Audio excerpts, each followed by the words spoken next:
Hey guys, before I get into this video, I just want to say that I watched the whole live letter with people over on Twitch, so if that's something you guys are interested in, make sure you go check out my Twitch page. And yeah, buckle up. This is a long video. I tried to get through it as quickly as I could, while still giving you guys all the information, so hopefully it's like a one-stop shop. But yeah, enjoy the video. So let's get into it.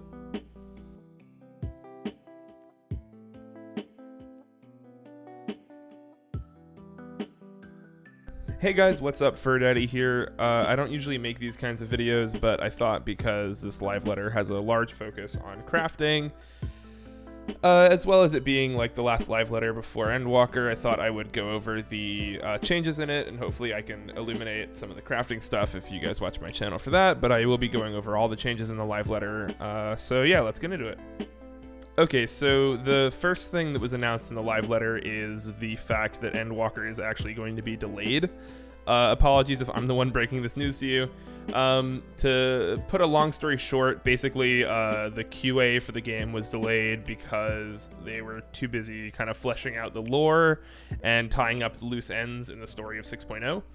And server congestion also played a role in this. So due to those factors, they delayed the game.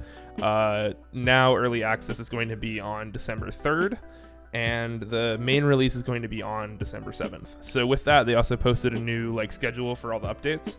So December 3rd is when the early access launches, December 7th is when the official launches, and then December 21st is when the Pandemonium raid will be released with 6.01, so 6.01 is coming out with December 21st, and January 4th is when we're getting Pandemonium Savage and the new Tomestones and the Tomestone Gear and anything else in this video that's going to be labeled as 6.05. I personally feel bad for anybody who booked time off. I think that sucks. I understand the delay with the game. Fortunately, this doesn't change anything with my channel. I do not have to book time off or anything like that, as I'm self-employed, so everything's gonna be totally fine on my channel, so and on Twitch, so that's all good. But unlucky if you were affected by this. Sorry about that. So moving on, they posted some new screenshots of raids and of areas that I'll just be kind of cycling in the background as I talk about this stuff, and that's going to be stuff that's coming with 6.0. So they show the new cities, which they've shown before, but there are some new screenshots. They also showed some new areas, which I think look really, really cool. Yeah, so they showed Sharlayan, and they said specifically in this live letter that Sharlayan is going to be a central point in the narrative, which I think we already assumed, but also that the Leve Alphanauts and Alisae's family will be tied to Sharlayan, so we can expect some family drama coming in Endwalker. They, of course, announced new MSQ quests, which we knew, and then showed off a lot of the main characters. The most prominent one they showed off is this Lady of the Light character, who is almost certainly Venat. Venat is is Hydaelyn's sort of counter to Elidibus. If Elidibus is the heart of Zodiark, the Lady of the Light is the heart of Hydaelyn.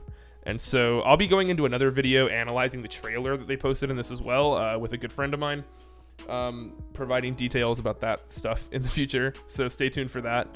But I won't be going over the speculation in this video. That'll be in a future video. I just wanted to get this out to give you guys the information about the content that's coming.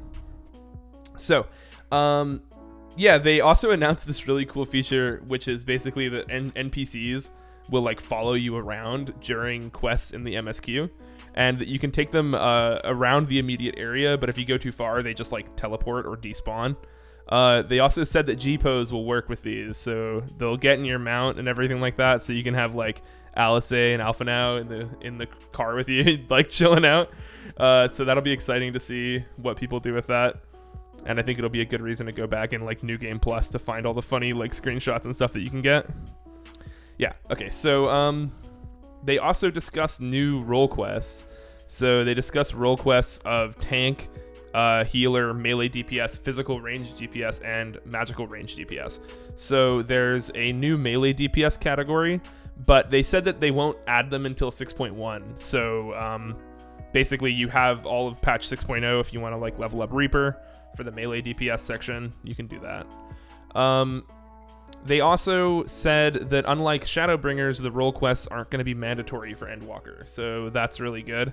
And that there aren't going to be any level 90 job quests, so all the job stories have been concluded with the end of Shadowbringers at level 80. So if you haven't done that, yeah. Moving on to some interesting crafting news, they announced Studium Deliveries. So these are basically like Charlene's version of the quest line that you have in the Crystarium to deliver items. This is a really good way to level up, and the quest line was really great with it. And they said there will be 5, just like there is in the Crystarium, split up into blacksmith, armorer, and goldsmith, carpenter, leatherworker, and weaver, alchemist and culinarian, botanist and miner, and fisher. So there'll also be extra quests available upon completion of all the quest lines. They didn't say that this would be added in 6.1, so I think it's safe to assume that this will be in 6.0. So expect a guide from me about how to do that right when 6.0 comes out. So moving on. They also discussed new dungeons. So I'm going to be showing these up here and talking a little bit about them.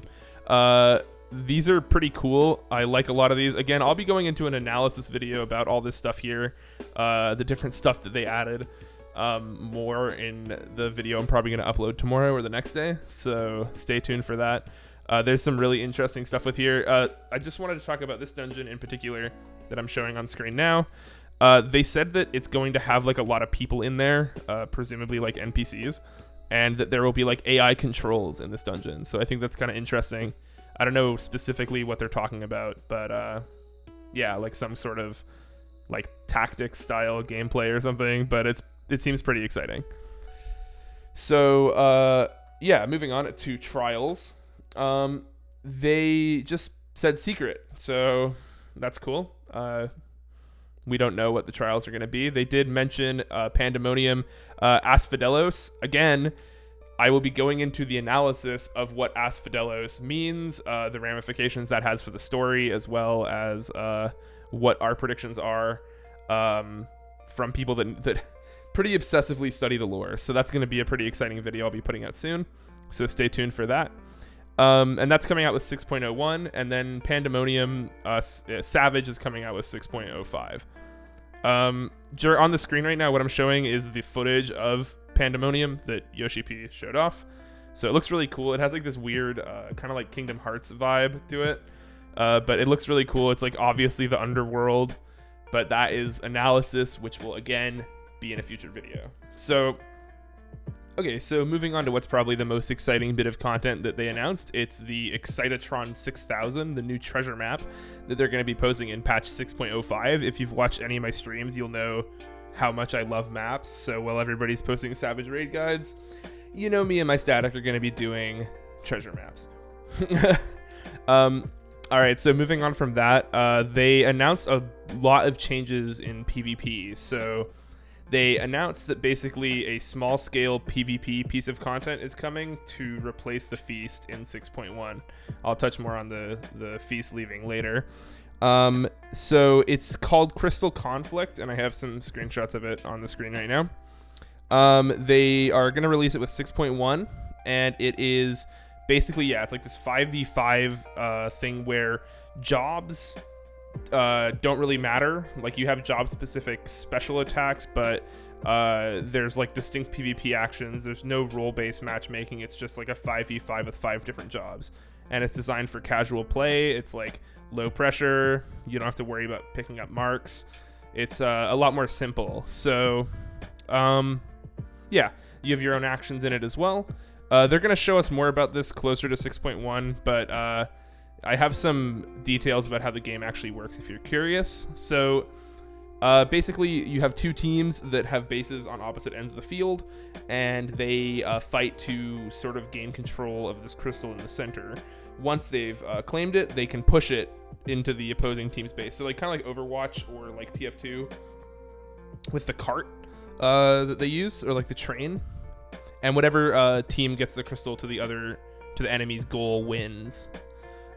Which is pretty cool. I have some of the maps here. So they had the old Charlean one.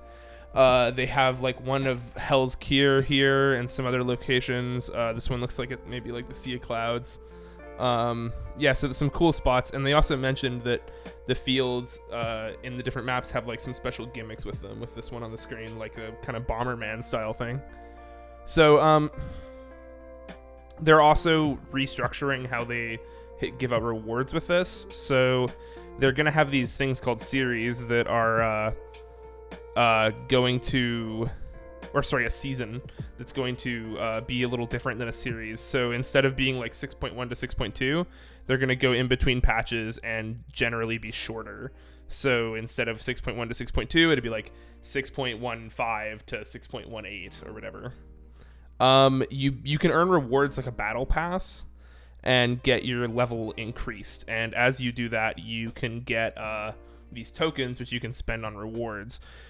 Fortunately, if you don't get all the rewards in that like small cycle, the rewards will eventually be added to the shop for you to get later, so there's no like FOMO or anything like that.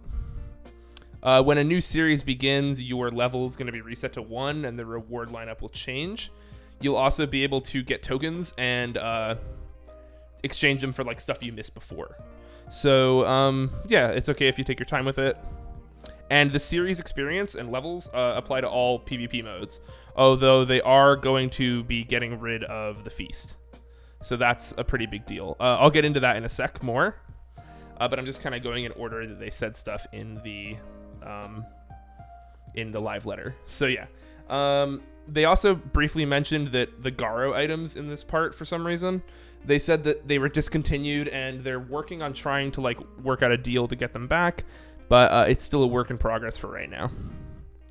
So they also mentioned this really cool feature in regards to PvP, but they said that everybody would be able to get it, which is this like calling card system. So they said it'll allow you to customize your profile. Think like the trainer cards in Pokemon, sort of. So when you click examine on a player, you'll be able to see like a picture that they took and like banners and stuff, and you get those rewards from PvP, and they said some as PvP rewards, so potentially you can get them from other places. Yeah, so they did say the feast is gonna be unavailable, but it's only in 6.1, and they said that the rewards obtainable from the feast are still going to be obtainable, so that's presumably like the mount you get from achievements and stuff like that. So they did this because they wanted to like drive more attention to the Crystal Conflict stuff. So that's all the PvP content, and we're going to move on to why I'm making this video in the first place, because I think I could give a little bit of insight on this, which is the crafting and gathering stuff. So they went over the details with the high quality items, which they've talked about in previous live letters, but if you're not familiar, basically you won't be able to get high quality items from gathering anymore. It's going to be changed. You'll still be able to obtain high quality crafts like gear and things like that, but you won't be able to get high quality yields when you're gathering. So they said they answered some common questions, basically saying that they're going to redo the quests that require high quality items, so you're not going to be like locked out of doing those quests. You can use normal quality items for those.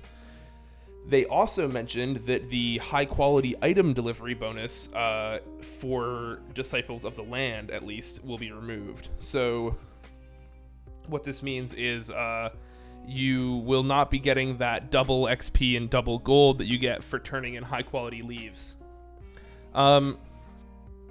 Yeah, they also said that the actions that affect the high quality yield will instead give you high quality, or instead give you more of an item when you do it.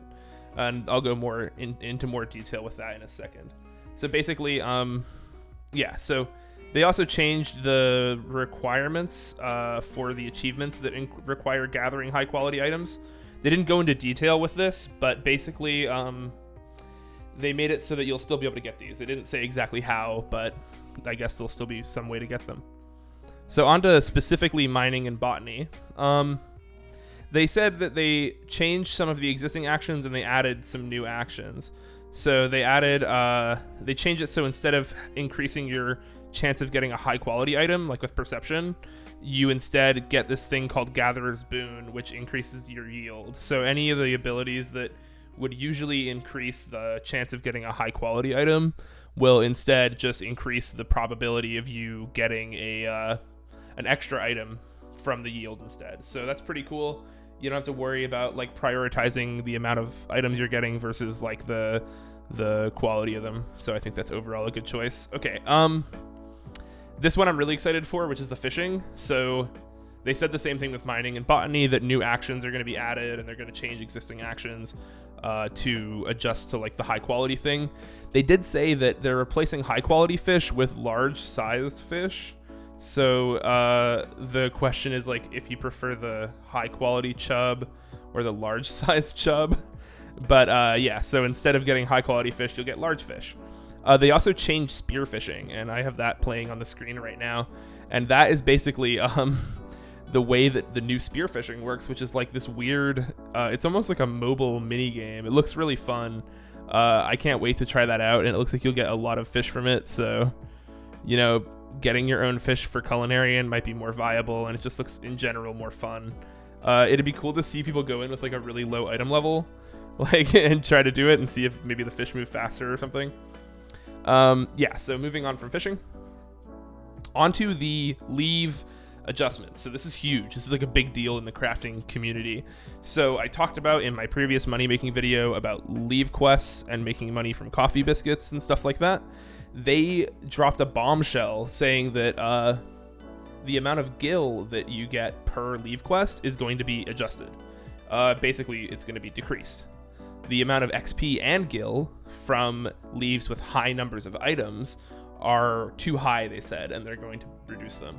So that would probably include the triple turn-ins and something like the cookie biscuits and stuff like that. Anything that has like a high item quantity that you turn in. It's unclear if they mean stuff like Dwarven Mithril files and just like the one item things you turn in. If they mean like triple turn-ins, leaves that you can turn in multiple times, or if they're just talking about the leaves that you can turn in with multiple items in them. So they weren't super clear about that, but in any case, it seems like leaves are not going to be nearly as viable in Endwalker as they are in Shadowbringers.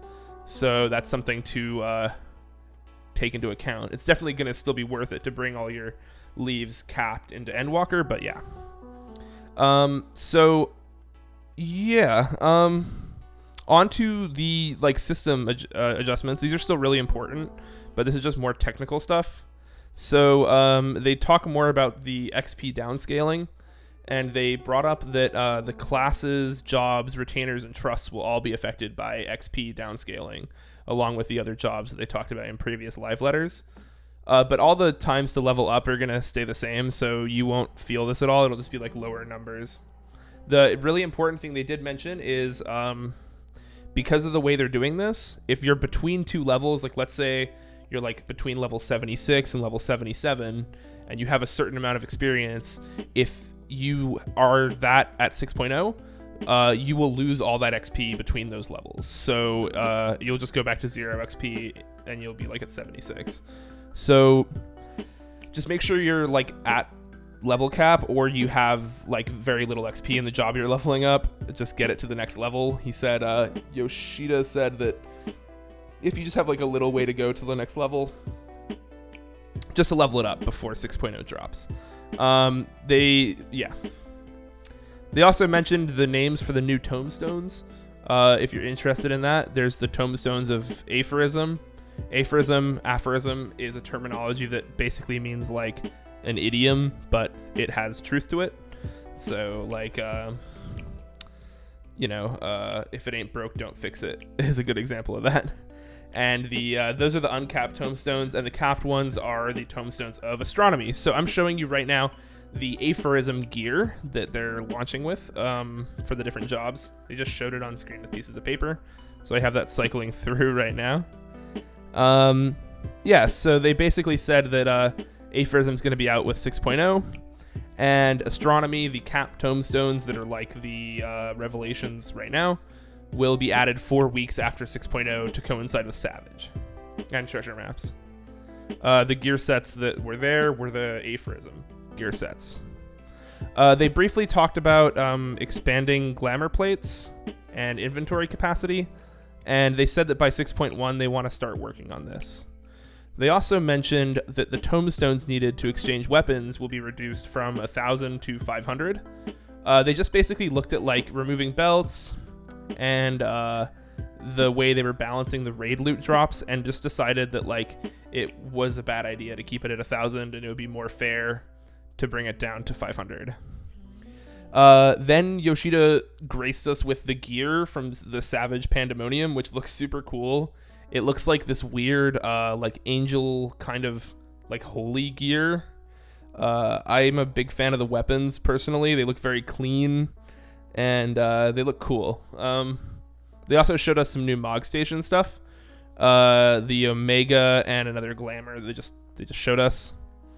On from that, they mentioned new hairstyles for Viera and Hrothgar.